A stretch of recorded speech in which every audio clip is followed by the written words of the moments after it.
Greetings, Neverwinters. Welcome back to the Inside Neverwinter podcast, the only Neverwinter exclusive podcast. Today is Saturday, December 7th, 2013. I'm your host, DJ Takuya. J-Dog is out this week. He had other business to attend to, sadly. Actually, his presence on the show will be more sporadical nowadays than before.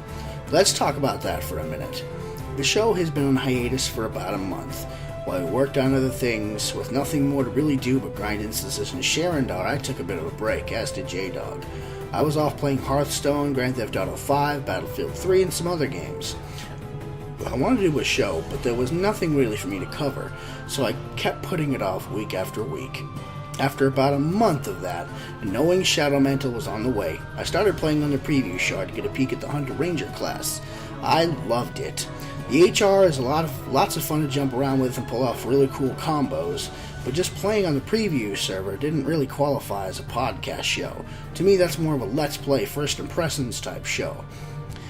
Not really our bag, but it was fun, and I don't want the fun to get lost in the weekly grind to produce a show. So when it comes down to the fact that for me, I'd rather have no episodes for a few weeks if we have nothing to talk about and no reason to talk about it. So just be advised that during slow periods at the tail end of modules, the show will probably be on hiatus for at most a month. That's the longest I'll let things go on without an episode. Now, at the opening of a show, I normally do my viewer feedback and tell you what someone said, read comments on YouTube, and reply to them. This week's going to be a little different. Instead, there's been some listener-viewer discussion lately I'd like to talk about. A couple of you have asked for MP3 versions of the show so that it will be easier to listen to. That's something that's high on my priority list. To that end, I'm aiming to have a website up for the show by the end of January 2014, where MP3 and video versions can be hosted. I want to embed a video copy of the show, like I've seen on some other websites, as well as have a button to play it from the site or to download directly. I feel like that it's easier for me to put up a little extra work to get you an MP3 version than it is for you to do all the end work with the final product and to deal with whatever quality of the sound comes out. Also, many of you have shared positive feedback, and that spurred me on. I feel like, though I write and host and produce Inside Neverwinter, you all are the driving force that keeps it going. Knowing it's being listened to and appreciated is what makes me continue to want to do the show.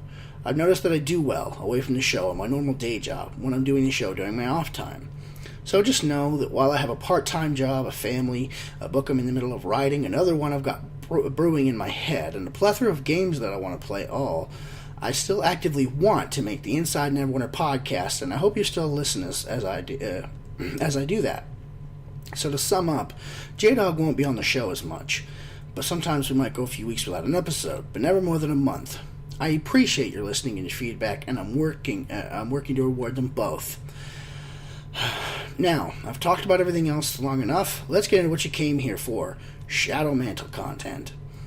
Shadowmantle, Module 2 of Neverwinter, has launched as of December 5th. Just 5 months after the game is finished, already its second expansion pack has arrived with a new class, a new adventure zone and campaign, changes to how you upgrade gear, enchants, and runestones, as well as Paragon Paths for each class. It's rich with content.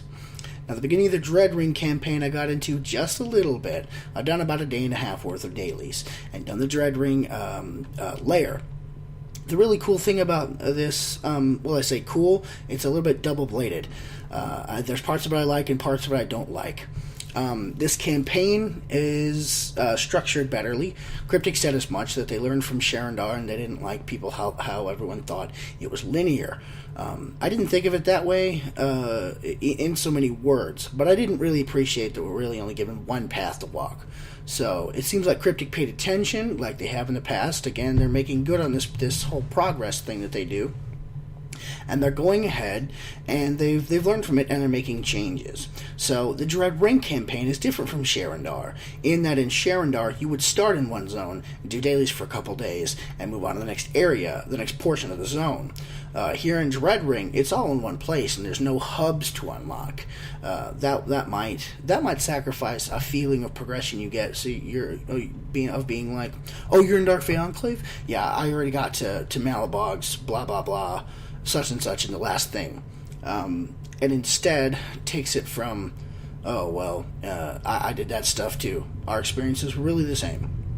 And instead we're getting a thing of, you can do pretty much however you want to do it as soon as you get into it.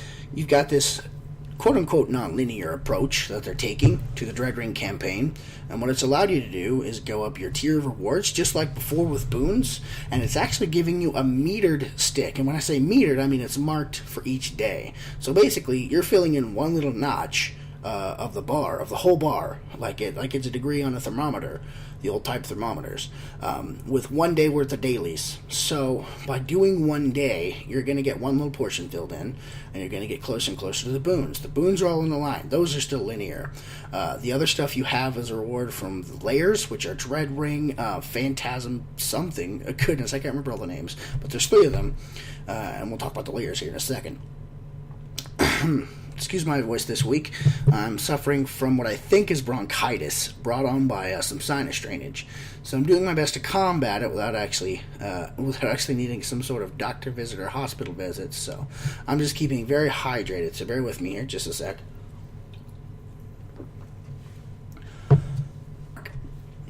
Okay, so we've got the rewards that are linear, your boons, which you can work up to, and you can see that mark. That, I think, should take care of the sense of progression and the sense of accomplishment, so you can see what all you've done. Next, we have the other stuff that you get from actually running all the other content, the instances and stuff, which, in my opinion, has got to be the very best part of Neverwinter. All the instances that you can go in either with friends or alone and just quest, kill things, do whatever.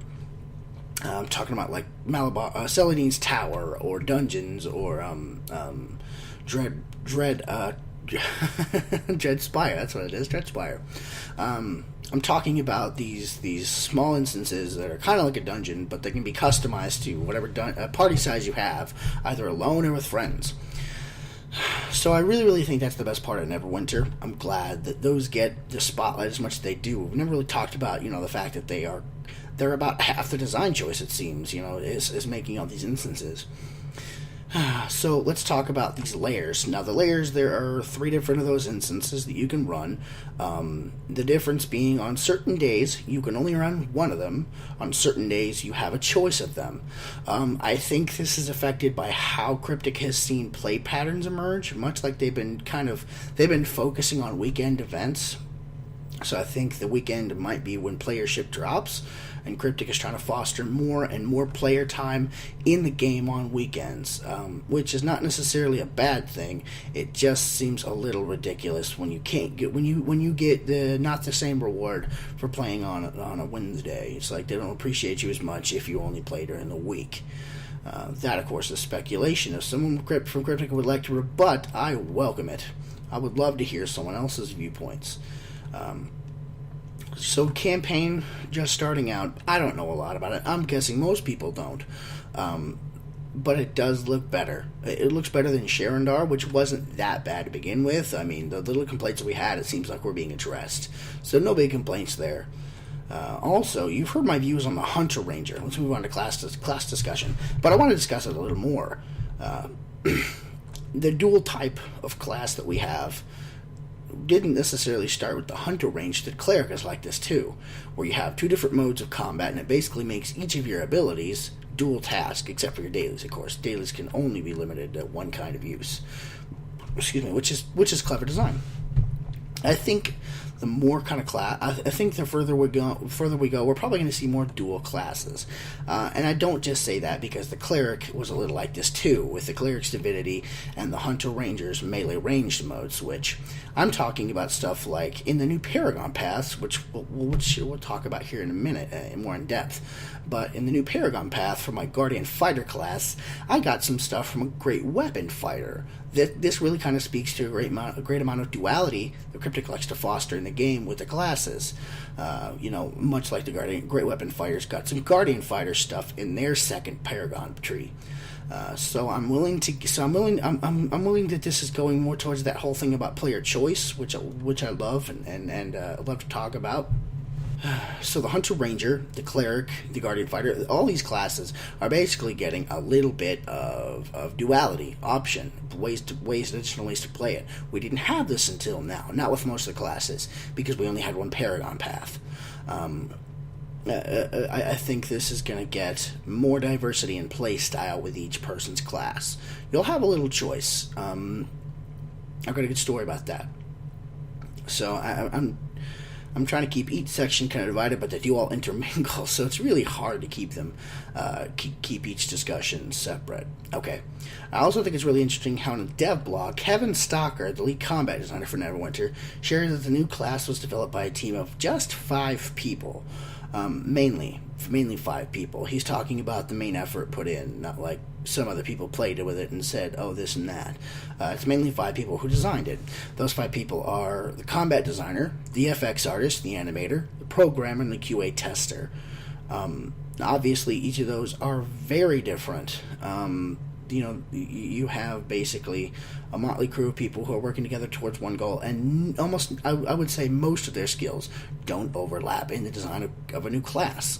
On top of that, it's such a small team. It's just 5 people. I think that's noticeable.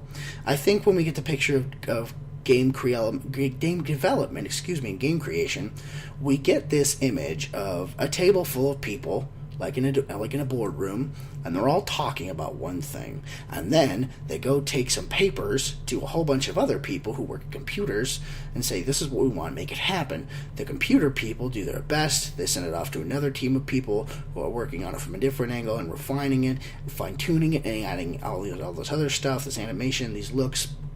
And pretty soon you have maybe 100 people working on one class. I think that's the picture we get when we talk about big MMO studios like Blizzard and WoW. The comparison made there between this and that picture I have, and those 5 people is a huge difference. And I think it gives us a lot of insight on how Cryptic operates. Cryptic has been known by the player base to be unresponsive, unsympathetic, sometimes plain ignorant or stupid in their decisions. I question some decisions myself, such as not having a development team able to actually beat the dungeon before they release it. I think that's a little foolish. But when I take into account the fact that there's such a small team of people working on it, it is a free-to-play game after all. I doubt they can employ that many people to work on it. It does come into focus a little bit. They have to basically play trauma. They have to operate based on what needs the most attention and soonest, and what's going to hurt them the least. So while no company ever gets it perfect or ever gets it completely right, I think Cryptic's main focus most times is going to be on getting the most out of their man hours. So if something doesn't get fixed and it's a big deal, then I think we should worry about it. If something doesn't get fixed and it's just kind of minorly affecting the game, and don't listen to people who blow stuff out of proportion on forums, because their whole fun is being dramatic and talking about problems as if they're worse. Now, that's not to say if you like forums that it's a bad place to be, but I don't think it's a very good place for constructive discussion. Now, so the new Paragon Paths. I want to talk about that. I really enjoyed getting the Swordmaster Paragon Path for my Guardian Fighter. What they basically did for me as GF was to take some abilities that a great weapon fighter has, in that they're AoE focused. So they gave me an at-will that increases my damage from other at-will, which after just a few seconds of thought I plugged in with my cleave. So I basically have 2 sword swing AoEs that basically swing my sword in a circle, and one of them will beef up the damage for the second one, so I'm able to use 1-2 punches kind of thing. And it really is amazing the difference in damage output I got just from that change. But that's not all. They also gave me a few class abilities, passives, that were able to kind of buff up my AoE output. They gave me a new single target attack that a GWF has. It's the one where you see kind of energy versions, little they're kind of translucent, yellow or orangish people, and they're jumping all in unison together to kind of strike with their swords on this one target. They gave me that ability. They gave me a lot of cool abilities, most of which are focusing on AoE, which I didn't really have very strongly in my previous Paragon path, in the Iron Vanguard path. So the difference between Iron Vanguard and Swordmaster for me is that Swordmaster is more offensive, is more tailored to soloing or DPSing like I typically am. I'm not usually the tank in a dungeon.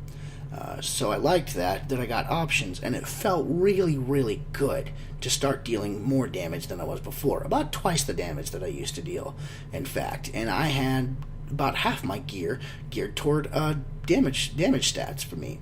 So I'm not disappointed with that at all. I like that. I don't think that... okay. I don't know what all entails in each class's new path, but I think we all got something that will give us more options. WGF's got more AoE output, so tell me what your class got. Let me know all about that. Drop a comment or send me an email, and we'll talk about that, because I need discussion from the fans. Anybody who listens to the show, I would colloquially refer you as a fan, although I don't take that too far, and that I don't think that you are a fan personally of mine. I don't think people listen to the show for me so much as just because this is the exclusive Neverwinter podcast. But that's neither here nor there. So let me know. Send me an email. Shoot me a comment. Drop a word on with that Google Plus integration YouTube's rocking now, and let me know. So the new Paragon Path was good. I hope yours was too. Let's talk about Refinement. I know it can seem like it was necessary for a change to come to Refinement, especially when we had a somewhat workable system before. But let me elaborate for Cryptic a little bit. I'm going to do a little bit of their work here. We have to look at it this way. MMOs can be all about having options. They have to be all about having an option. From the first time you create a character, you need to be able to make choices for your character, and they have to count in some way. They have to make some sort of difference one way or the other. In this case, you have the option to consume enchants that normally wouldn't be of any use to you, or even use runestones to rank up enchantments, and vice versa. That can be more convenient than we realize, but we'll talk more about that next week after we've all gotten more time to play with it. What I wanted to talk about Refinement for today, what I wanted to talk about today with the Refinement changes is kind of the basic approach of what this changes for us. Okay, so before Module 2 hit, we were upgrading in a way that we spent 4 of the same level of enchants to get the next level of enchant. And we had to use the same kind, even if we were holding on to a bunch of ones that we didn't need, just in case. Now, we still need to plug in 3 more of the same kind in order to get enough points to upgrade, to get the next rank of enchantment, or runestone, or what have you. Except now, they don't need to be of the same kind of enchantment, so I can use my dark runestones enchants to rank up my radiant enchant, and not need to worry about whether or not I really needed those darks. If I didn't need the darks, if I know that I don't need the darks, I can just toss them out the window and not care. The same way if I had a bunch of runestones that I wasn't using. If I'm going for a specific kind of gearing on each of my companions, my minions here, and I don't necessarily need them to be focused on power or defense or something. I just need them to give me their stats and to give them a few of the stats that I care about. I can throw out 3 whole runestones as not necessary and start using those to fuel my upgrades of enchants. Additionally, we no longer have to unslot an enchant to upgrade it. It can be upgraded while we're using it. The same with our artifacts.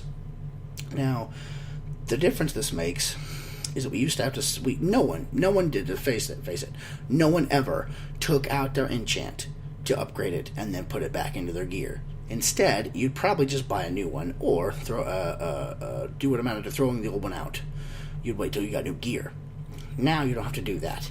Upgrading your gear can be as simple as just collecting a few of these, open your Refinement on your character sheet, pop them in, maybe get you a ward just in case, and hit upgrade, hit rank up, and get your thing higher, stronger, more stats, and it's easier. I've seen some backlash in game chat, in Zone, and Protector's Enclave about what this means, and how it wasn't necessary. But I just want us to look at what that changed for us, and how that can make our lives better. A couple modules down the road, we might not even think about that anymore. For right now, so I think we need to look at it in the here and now and realize what that meant for us. It really, really seems like Cryptic had our best interests at heart when they did this, when they made this choice. So try not to get too down on them for what they are doing right. In my opinion, even if you make what could be considered a wrong choice for your game, as long as you are doing it with the players in mind, and are attempting to make something right for the players, I think that choice will be better for you in the long run than a choice that you made simply in an attempt to placate people, or to pander, maybe to play politics and make better with your boss. The point being, the players drive the game. And if a player's life is made easier, they'll still play, and then more than likely will drop some more money. Me personally, I don't have any problem dropping a little bit of money into the game. And as a matter of fact, I want to share a quick story about Cryptic's whole system. Because while Cryptic developed the game, Perfect World Entertainment, they distributed the game, and they're kind of in the head end of taking care of the game, supporting it with GMs and stuff. So their job is customer service, sometimes when something goes wrong in game. Now, before, I've had some automated help, which was good when I got a character stuck, and there are commands in the game to help you unstuck yourself, so that's good. The game was built with a way that said sometimes you might need to be able to take care of your own need, so here's the tools to do that, and we'll let you know about that, which is good. Another good one for Cryptic. And the other thing that can happen is you could need to request some help, and you would need to be able to get either you would need to be able to get your ticket through to a GM and not wait 5-6 days. I've seen tickets in other games take at least a day, take maybe 3 days, take several more than that. The point being that even though Neverwinter is a free game, it is still supported by Perfect World.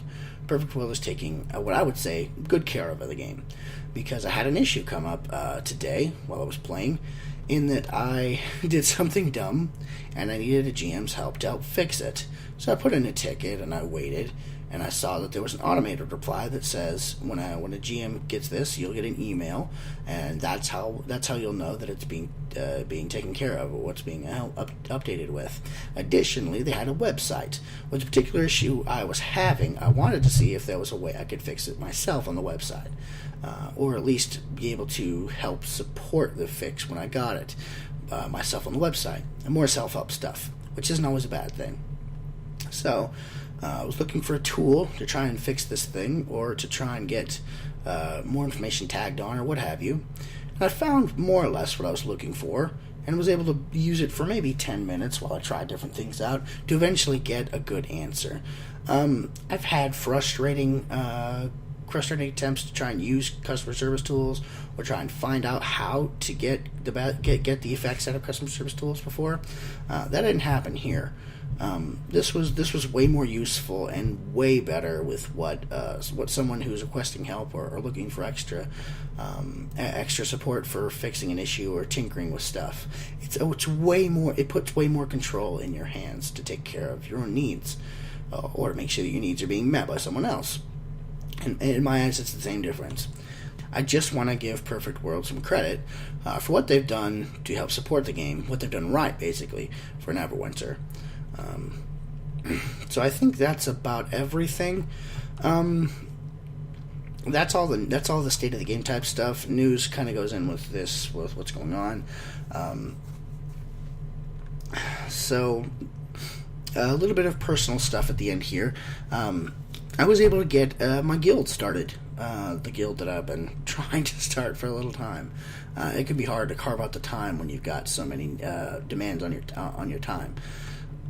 Excuse me, but I was able to form it with someone else. Initially, it was going to be someone else's guild. Excuse me, and they did have it formed, put their own name on it and everything. But when they decided to join a friend's guild instead, and they made me the guild leader of it, which I didn't find out until recently when I logged back in. So I came back to the game, check in my guild, and see that I've been promoted to guild leader. In Neverwinter, you can have multiple people at any rank. It's just a matter of certain ranks can't promote to ranks above them, or something like that. So, with me in that position and them gone, that left me able to change everything about the guild. So I was able to take the name of the guild and change it. As long as the name that I wanted wasn't taken, I could change it to, which I did. I called the guild Knights at the Ceili. The Ceili is a Gaelic word meaning social gathering. I felt Knights at the Ceili would help reflect a social RP guild that consumes PvE. So the aim of the guild and the vision I have for the guild is that we'll be casual, friendly people who RP together and do dungeons together. Sometimes those activities can overlap, and that's good. So now that the guild's formed, started putting in guild rules, changing the ranks, setting what I wanted privileges to be, stuff like that. So the guild is formed. Opened a repository. Opened a repository with my own astral diamonds and set that up so we have a bank, a guild bank. So Knights at the Ceili is recruiting any casual players, roleplay seekers, or other friendly beings who are interested. Anyone who wants to apply need only message in game to @DJ, capital DJ _ capital T AKUYA, and I will get back with you about joining the guild. It's not a terribly long interview process or anything like that. Just wanna make sure you're not wasting your time coming with us if we're not going to give you what you want. So anyway, that's personal stuff. That's stuff that I'm doing that I might talk about because it does kind of feed into me and my enjoyment of the game. So my guild is going. Knights at the Ceili has been formed, and KTC, or as I probably will refer to it, just KC. KC has been a long time coming. It's been something I wanted to do for a very long time, and just never had really. I've never really had just the push, I think, of having it set up like this. I think this was the universe's way, or God's way, whatever you believe. Whatever you believe, I think this was the way of the universe telling me that I need to get my butt in gear. So, with that out of the way, I think we've talked about everything in-game that I wanted to talk about, everything with the show that I wanted to talk about. Just know that as we close out the show today, Inside Neverwinter will continue. I don't have anything else that really would make me, I think, as happy as Inside Neverwinter does. Having a podcast show that it does kind of, if I mention it to people in real life, in conversation, it just kind of spark their interest, and you can kind of tell people have some respect for when you do something like that, not profit. Just doing something like that with your time, managing your time well. I think people respect it almost as much as if it were a paying job. So I certainly have enjoyed some of the perks that have come with Inside Neverwinter. Having a community, even a few people strong, is very heartening. Just knowing that there's listeners and that it's not for nothing, I think it really makes the difference. And I'm not kidding about that. Anybody at all listening, even if it were only one person, would make the difference. So that's it for the show this week. Our intro and outro music is as always, copyright Cryptic Studios and Perfect World Entertainment. We don't own it. My name is DJ Takuya. You can find me on Twitter at capital NITEWRITERBOOKS. That's at Night Rider Books. Or on YouTube. My channel name is DJ DAKUYA. So long, Neverwinters, and safe travels.